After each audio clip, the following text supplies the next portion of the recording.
हमारा जुड़ाव एवं एकात्मकता। जुड़ाव या एकात्मकता का तात्पर्य है व्यक्तिगत चेतना को सार्वभौमिक चेतना से जोड़ना, या यूं कहें अपना स्वयं के आभास को किसी ऐसी चीज से जोड़ना जो हमसे बड़ी है, भले ही हम इसे कोई और नाम दें जो हमको पसंद हो, जैसे स्रोत, ऊर्जा, चेतना, ब्रह्मांड, ईश्वर, ब्रह्म, कुछ भी।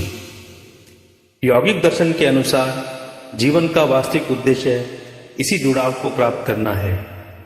यौगिक दर्शन इस बात को स्पष्ट करता है कि हमारी समस्याओं का एक बहुत बड़ा हिस्सा कष्ट, मतभेद, मोहभंग, ये सभी बिछुड़ने की भावना, झूठे अहम और सीमित दृष्टि के कारण ही पनपते हैं। इसे हम एक बर्फ के टुकड़े के उदाहरण से समझ सकते हैं। जब तापमान बढ़ता है तो वह बर्फ का टुकड़ा पिघल जाता है और भाप के रूप में उड़कर पुनः बादल बनने की प्रक्रिया में शामिल हो जाता है। तत्पश्चात यह बर्फ का टुकड़ा अपनी सीमित पहचान खो देता है और प्रशांत महासागर की विशालता में लीन हो जाता है। वही बर्फ का टुकड़ा जो कहता था कि मेरा किसी नदी या महासागर से कुछ लेना देना नहीं है, आकार बदलकर उसी विशालकाय नदी का या महासागर का हिस्सा बन चुका होता है। हम सब की स्थिति भी इसी बर्फ के टुकड़े वाली है। हम अपने चारों तरफ के सीमित स्वयं में अपनी ही मिथ्या पहचान के साथ बंधे हुए हैं।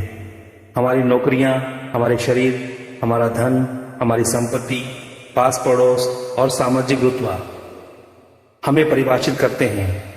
वे हमारी पहचान की समझ देते हैं और हमें इसी में फंसा लेते हैं। परिणाम स्वरूप अलगाव की भावना उत्पन्न होती है। अपने आसपास के लोग हमें अपने से भिन्न एवं अलग नजर आते हैं। उनकी नौकरियां, शरीर, धन दौलत, संपत्तियां, पास पड़ोस और सामाजिक रुतबा हमसे भिन्न हैं। अलगाव के इसी एहसास से हम तुलनाएं करने लगते हैं जो कि हमारे कष्ट और दुख का कारण बनती है। हमारी अलगाव की सोच के कारण ही होता है कि हम किसी पर अविश्वास या किसी को नापसंद करते हैं, क्योंकि कोई व्यक्ति हमसे अलग संस्कृति, राष्ट्रीयता, समझ, सामाजिक आर्थिक स्थिति, कल्पित विशेषाधिकार या धार्मिक आस्तिका है, या ऐसे ही अंतहीन कारण हम ढूंढ लेते हैं। यह अलगाव की भावना उत्पन्न करता है। एक विशुद्ध हृदय आधारित ध्यान पद्धति हमारे भीतर एकात्मकता की भावना या जुड़ाव की विशेष संभावना पैदा करती है, जिसके द्वारा हम बर्फ के टुकड़े की तरह नदी महासागर की विशालता में लीन होकर स्रोत से बिछुड़ने और सीमित होने के एहसास से उबर सकते हैं एवं हम अपनी ठोस जड़ता को भुलाकर व्यक्तिगत चेतना की जगह सार्वभौमिक चेतना से जुड़ जाते हैं। धन्यवाद।